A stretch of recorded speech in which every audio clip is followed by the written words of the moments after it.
Surgery కంటే hospital bill అంటేనే భయం. అదే మధ్య తరగతికి అందుబాటు ధరలో వైద్యం. Medistar hospitals.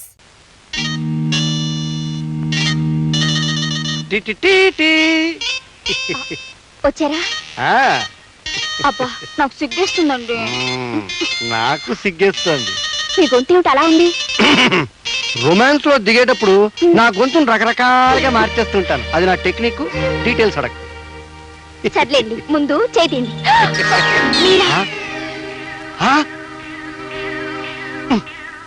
ఎప్పుడు రావాలో ఎక్కడికి రాకర్లేదో తెలియదు. Useless fellow. ఆ విషయం మీకు చెప్పాలని అమ్మ నన్ను ఇక్కడ తీసుకొచ్చింది. ఏమైనా అంగరాచి, నీకంటే పెద్ద గౌరవం కూడా లేకుండా ప్రేమ వ్యవహారం నడిపితే ఆయనకు ఉత్తరం రాస్తావా? నోర్మయ్, నేను ఉత్తరం రాసింది ఈ ముసలోడు కాదు, మీ అబ్బాయికి. ఆ విషయం నాకు ముందే తెలుసు. అందుకే పరీక్ష పెడదామని వచ్చాను ఇక్కడికి. భుజాల మీద చేతి వేసుకుని పడగడ్డాక పగడం పరీక్ష? అది పరీక్షలో ఫస్ట్ పార్ట్. సెకండ్ పార్ట్ జరగకుండా నువ్వు వచ్చేసావు, అది నీ తప్పు. సర్లే పదండి. ఏనో వాగు. ఇదిగో, ఎప్పుడు కొడుకులు ఉత్తరాలు రాయకు, రాసిన తండ్రులకు అందనేవకు, అందిన కాపురాలు చెడగొట్టకు. అసలు నా సంగతి ఏమనుకుంటున్నావు? నేను నిప్పులాంటి మనిషిని, కృష్ణుడిని. నాకు పరస్పరం సమానం. రోజు భగవద్గీత చదువుతాను. ఆయన్ని ప్రేమించలేదు, పరీక్షించడానికి వెళ్ళాను, లక్షణాలు చెప్పాను. ఏను నోరెత్తకు. చాలా లోపల పదండి. చెయ్యొద్దులు. ఏమిటే చిన్నపిల్లని అనుకున్నాడు? రమ్మంటుంటే ఏమిట్రా నీ ఉద్దేశం? అసలు తప్పు చేసిన ఖైదీని చూసినట్టు చూస్తాడు నువ్వు. ఆ కళ్ళజోడు. ఈ కళ్ళజోడు నీదే. పని మాత్రం అడక్కు. ఈ కారు ఎవరిది? ఈ కారు ఎవరండి? మరి రాయిగాడిది. రాయి రే రాయి. ఇక్కడ రా ముసలి పిల్లి కొడక. ఎప్పుడు వచ్చారా? నువ్వు పెళ్లి కొడుకులా తయారయ్యా మోహినింటికి వెళ్ళావు, అప్పుడు వచ్చా. నేను మోహన్ ఇంటికి వెళ్ళింది ప్రేమించడానికి కాదు, పరీక్షించడానికి. మరోసారి చెప్తున్నాను, డీటెయిల్స్ మీ అందరికీ అర్థం కాకపోతే మీ కర్మ. చూడండి అన్నయ్య గారు, పెళ్లిడొచ్చిన కొడుకుని ఇంట్లో పెట్టుకుని కొత్త పెళ్లి కొడుకల్లి ఈయన వెర్రిమరి వేషాలు. మీరన్నా కాస్త గడ్డి పెట్టండి. ఇలాంటి సమస్యలు మళ్ళీ రాకుండా ఉండాలంటే వెంటనే పెళ్లి చేయాలమ్మా. నేను రెడీరా రాయి. రాయిచ్చు కొడతానేమనుకున్నావు? నేను మాట్లాడేది నీ కొడుకు పెళ్లి విషయం. నేను మాట్లాడేది నా కొడుకు గురించి. అనవసరంగా రాయి వేస్ట్ చేయకు. నీ ఎరుకలో మంచి సంబంధం చూసి పెళ్లి చేయి. చెప్పుతో కొడతాను ఈసారి. నేను మీ వాడికి సంబంధం చూడాలా? ఏం తమాషాగా ఉందా? 1942, 43, 44 నుంచి మన ఫ్రెండ్స్ కనుక చొరవ తీసుకుని చెప్పాను. ఏమిటో వాడు సంబంధం చూస్తే తప్ప. కుర్చీతో కొడతా మాట్లాడేవంటే. డీటెయిల్స్ అర్థం కావటం లేదు. రాయితో ఎందుకు కొడుతున్నావు అర్థమైంది, చెప్పుతో ఎందుకు కొడుతున్నావు అర్థమైంది, కుర్చీతో ఎందుకు కొడుతున్నావు అర్థం కావటం లేదు. వేధవా, 18 ఏళ్ల నాడు నీ కొడుక్కిచ్చి పెళ్లి చేయాలని ఒక కూతురును గాని అల్లారు ముద్దుగా పెంచి పెళ్ళెప్పుడు చేస్తావురా అని అడగడానికి నీ దగ్గరకు వస్తే వాడికి సంబంధం చూడమంటావా? 18 ఏళ్ల నాడు నా కోడల్ని కని పెళ్ళెప్పుడని అడగడం కోసం ఇప్పుడు వస్తావా? కుర్చీ కొడతా.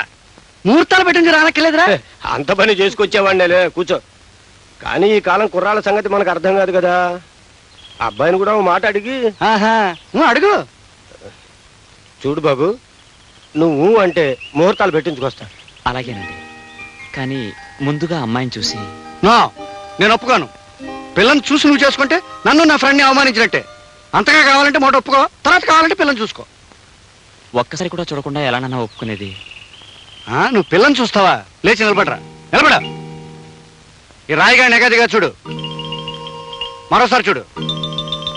నీకు నచ్చాడా? వీళ్ళలాగే ఉంటుంది పిల్ల. నువ్వు కూర్చో. దీంతో కొడతా. నాలాగా ఉంటుందా? మా అమ్మాయి అందంగా ఉంటుంది బాబు. ఏడిచా, నువ్వు కూర్చో. అన్నపూర్ణ, సిద్ధాంతి కవర్ పంపించు. వారం రోజుల్లోగా పెళ్లి. నీ ఏర్పాట్లు నువ్వు చేసుకో. వచ్చిన పని అయిపోయిందా? ఇంకలే అదరా.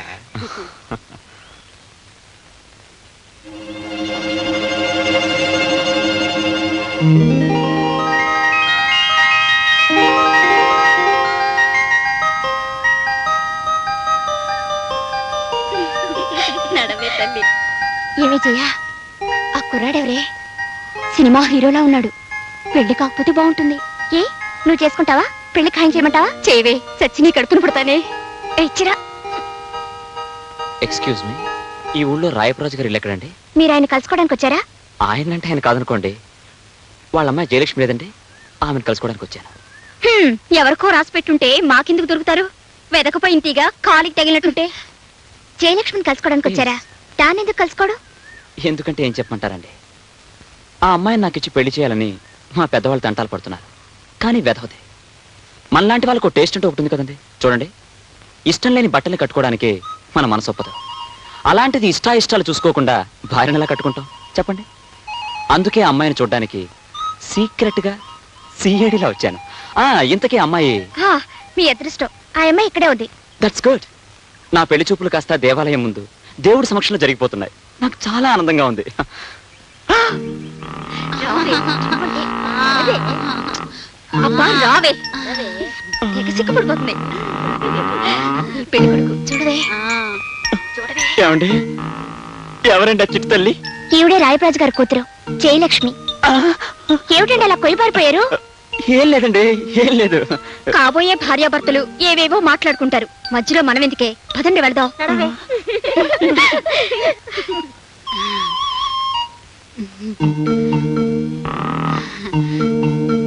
ఏమండి, నన్ను చూడడానికి మీరు వచ్చినందుకు చాలా థ్యాంక్స్. థ్యాంక్స్. సరే చూడండి గజలక్ష్మి గారు, నా పేరు గజలక్ష్మి కాదండి, జయలక్ష్మి. అదే జయలక్ష్మి గారు, రాయప్రాజ్ గారి కూతురు గారు. మీ అమ్మగారు కూడా మీలాగా పుష్టిగా ఉంటారా? పుష్టిగా కాదండి, నాలాగా సన్నగా అందంగా ఉంటారు. ఏ నేను మీకు నచ్చలేదా? ఎందుకు నచ్చలేదండి, బ్రహ్మాండంగా నచ్చారు. ఏమండి ఏమండి ఆగండి. ఆ? ఏమిటలా పుంజాలు నచ్చుకుంటూ పారిపోతున్నారు?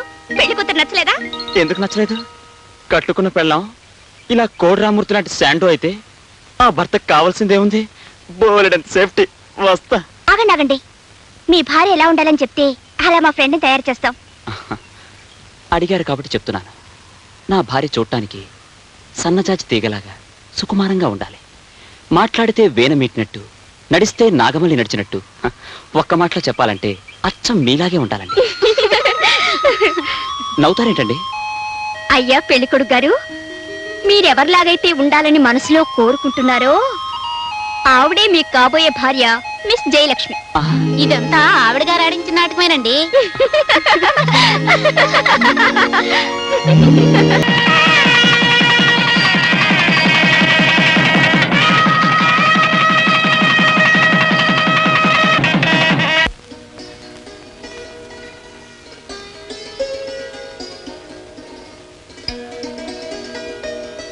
ఏమ్మా అలంకరణ పూర్తయిందా? మీరంతా ఒకసారి బయటకు వెళ్ళండి. అలాగే పదండి వెళదాం. రామ్మా రా తల్లి, కూర్చోమ్మా. చూడు తల్లి, మీ భార్యాభర్తల జీవితానికి ఇది తొలి రోజు. కట్నం కింద ప్రతి తల్లిదండ్రులు సారే చీరా ఇస్తారు, కానీ అంతకంటే విలువైన 6 సూత్రాలు మా అమ్మ నాకు చెప్పింది. వాటితోనే నా సంసారాన్ని స్వర్గంగా మార్చుకోగలిగాను. ఆడదాని కాపురం బాగుండాలన్నా, భ్రష్టు అవ్వాలన్నా అది తన మొగుడు తన చెప్పు చేతుల్లో ఉంచుకోగలిగినప్పుడే సాధ్యం అవుతుంది. నా జీవితానుభవాలతో మరో 6 సూత్రాలను తయారు చేసి ఇందులో ఉంచాను. మొత్తం మీద నీ పొండంటి కాపురానికి 12 సూత్రాలు ఇందులో ఉన్నాయి. ఇవే నీకు శ్రీరామ రక్ష. గదిలోకి వెళ్లే ముందు ఒక్కసారి అన్నీ చదువుకో. తరువాత దీన్ని నీ ప్రాణంగా భద్రంగా దాచుకో. సరేనా? వస్తానమ్మా.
తర్వాత తాగుతా.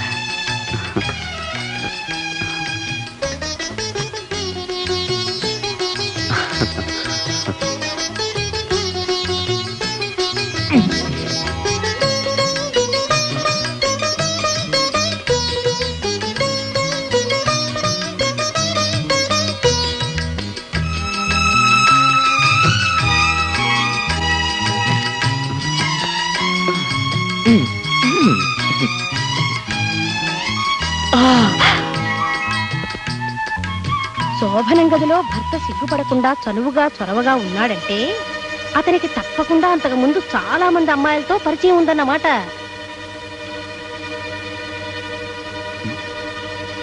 ఏమిటిది అలా చూస్తుండిపోయావు? ఏమండి మీకింతకు ముందు ఎంతమంది అమ్మాయిలతో పరిచయం ఉంది? First night is best night అని ఫస్ట్ నుంచి పెద్దలు అంటుంటే ఈ స్వీట్ నైట్ లో ఇంత హాట్ క్వశ్చన్ వేస్తావా? శోభనం గదిలో భర్త చనువుగా చొరవగా ఉన్నాడంటే అతనికి ఇంతకు ముందు చాలా మంది అమ్మాయిలతో పరిచయం ఉన్నట్టు మా అమ్మ చెప్పింది. ఓహో, మీ అమ్మ ఫిట్టింగా? నేనేదో కాలేజీలో చెప్పారేమో అనుకున్నానులే. చూడు, ఫస్ట్ నైట్ నువ్వు సిగ్గుపడి నేను సిగ్గుపడి ఇద్దరం సిగ్గులతో మొగ్గలేస్తుంటే ఈ ఫస్ట్ నైట్ బెస్ట్ నైట్ అవ్వదు, వర్స్ట్ నైట్ అవుతుంది. అయితే ఇంతకు ముందు మీకు ఏ అమ్మాయితోనూ పరిచయం లేనట్టేగా? ఒట్టేసి చెప్పండి. నా క్యారెక్టర్ గురించి ఒట్లు వేయడం, తహసీల్దార్ సర్టిఫికెట్లు తేవడం ఇవన్నీ బ్లడీ ట్రాష్. వర్షం గురించి కథ రాసేవాడు వర్షంలో తడుస్తూ రాయనక్కర్లేదు కదా. అవును. అలాగే శోభనం రాత్రి గురించి తెలుసుకోవడానికి పెళ్లికి ముందు శోభన సీనుల్లో పాల్గొనక్కర్లేదు. ఎన్నో సినిమాల్లో శోభన సీన్లు చూపించారు. సినిమాల వల్ల విజ్ఞానం కలకపోయినా ఇలాంటి విషయాలు బాగా తెలుస్తాయి. అర్థమైందా? ఇప్పటికీ నా మాటల మీద నమ్మకం లేకపోతే ఈ కార్యం గదిని క్లాస్ రూమ్ గా మార్చేసి నీకు మాస్టర్ అవుతాం. అమ్మయ్యా, నవ్వేశాం, అదే చాలు. అయ్యో,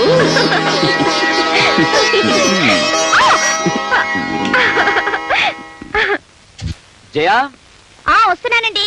come on, make it fast. Coffee.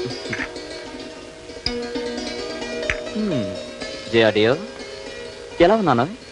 అచ్చం పెళ్లి కొడుకులా ఉన్నారు. కరెక్ట్. అందుకే నా రెండో పెళ్ళానికి తాళి కట్టడానికి వెళ్తున్నాను. దేనికండి అంత ధైర్యం ఉంది? ఆఫీస్ అనే ఆడపిల్లకి ఇవాళ నుంచి యజమానిగా తాళి కట్టబోతున్నా. ఆఫీస్కి వెళ్తున్నానని చెప్పడానికి ఇంత డొంక తిరుగుడా? ఉండండి, చీర మార్చుకొని నేను వస్తాను. నువ్వెక్కడికి? మీరెక్కడికి వెళితే నేను అక్కడికి. ఆఫీస్కు నువ్వెందుకే? భర్త అడుగుజాడల్లో భార్య నడుచుకోవాలని మా అమ్మ చెప్పింది. ఓహో, ఇది మీ అమ్మ ఫిట్టింగ్ అన్నమాట. భర్త అడుగుజాడలో నడుచుకోవడం అంటే నేను ఆఫీస్కి వెళ్తే ఆఫీస్కి, బాత్రూమ్కి వెళ్తే బాత్రూమ్కి ఫాలో అయిపోవడం కాదు. చూడు, నువ్వు నా వెంట ఆఫీస్కి వస్తే అక్కడ అందరూ నన్ను చూసి నవ్వుతారే. ఎందుకంటే నవ్వుతారు? శ్రీరాముడు వెంట సీతాదేవి అడవికి వెళ్ళినప్పుడు ఎవరైనా నవ్వారా? రాముడి వెంట సీత వెళ్ళింది అడవికి గానీ ఆఫీస్కి కాదు. కావాలంటే మీ అమ్మకి ఫోన్ చేసి కనుక్కో. కనుక్కుంటాలండి. ఆగు, ఫస్ట్ టైం ఆఫీస్కి వెళ్తున్నాను, మూడు మార్చు. ముచ్చటగా నవ్వుతూ ఓ చిన్న ప్రెజెంటేషన్ ఇచ్చుకో. ప్రెజెంటేషన్లు పట్టపగలు పనికిరావు. ఏ, నా వెంట ఎక్కడికైనా వెళ్ళమని చెప్పిన మీ అమ్మగారు నాకేది కావాలంటే అది ఇవ్వాలని చెప్పలేదా? లేదు. నాకు చెప్పిందిలే. రాంబాబు, అయ్యో, రాంబాబు, వస్తున్నా వస్తున్నా.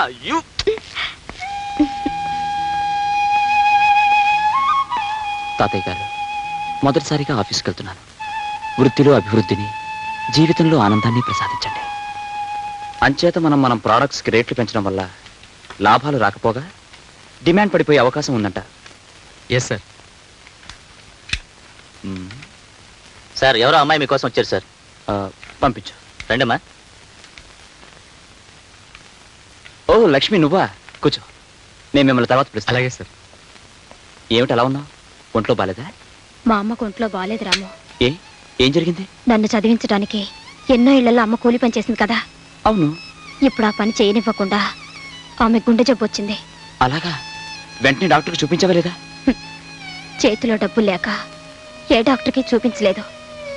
నాకు వస్తుందనుకున్న ఉద్యోగం కూడా రాకుండా పోయింది. ఓహో, ముందు 500 తీసుకెళ్ళి మీ అమ్మని ఎవరికైనా స్పెషలిస్ట్కి చూపించు. నువ్వు ఉద్యోగం కోసం ఎక్కడికి తిరగక్కర్లేదు. రేపటి నుంచి నాకు స్టెనోగా నా దగ్గర అపాయింట్ చేస్తాను. తీసుకో. నువ్వు చేస్తున్న సహాయానికి నేను చాలా రుణపడిపోతున్నాను రాము. నీకు నాకు మధ్య రుణాలు వడ్డీలు ఏంటి? ఫ్రెండ్స్ అన్నాక ఒకరికొకరు ఈ మాత్రం సహాయం చేసుకోకపోతే ఎలా? ముందు మీ అమ్మని డాక్టర్ దగ్గర తీసుకెళ్ళు. రేపు వచ్చి డ్యూటీలో జాయిన్ అవ్వు. ఓకే? అమ్మాయి, నేనమ్మా మీ అమ్మని మాట్లాడుతున్నాను. హలో అమ్మా, బాగున్నావా? చాలా బాగున్నాను. మేమంతా సరదాగానే ఉన్నాం, నువ్వేం భయపడక్కర్లేదు. ఆయన నన్నెంతో ప్రేమిస్తున్నారు. ఏమిటి దిక్కుమాలిన ఫోన్ సరిగ్గా వినపడలేదు? గట్టిగా చెప్పు. ఆయన నన్ను ప్రేమతో చూసుకుంటున్నారు. ఏమిటి ప్రాణాలు తీస్తున్నాడా? ప్రాణాలు తీయడం కాదే, మీ అల్లుడు గారు బాగా ప్రేమిస్తున్నారు. ఎవరిని ప్రేమిస్తున్నాడు? ఇంకెవరిని? నన్నే. నిన్ను కాదే, నన్ను. నిన్నేనా? అయితే పర్వాలేదు. ఆవకాయ పెట్టాను, పంపించమంటావా? వద్దొద్దు, జాడీలో ఉంది గాని మేం తిరుపతికి వెళ్తున్నాం. అలాగే అలాగే కొండ మీదకి బస్సులో వెళ్ళొద్దు, నడుచుకుంటూ వెళితే 4 జన్మల పుణ్యం వస్తుంది. అన్ని సామాన్లు మోసుకొని ఎవరు నడుచుకుంటూ వెళ్తారే? సామాన్లు నువ్వు మోయొద్దే, అల్లుడు గారే పట్టుకుంటారు. ఆహా, అయితే సరేలే. 1956లో మేము తిరుపతి వెళ్ళినప్పుడు hello hello hello hello hello ఈ ముండమప్ప ఫోన్ ఇప్పుడే పడైపోయింది. చిచి,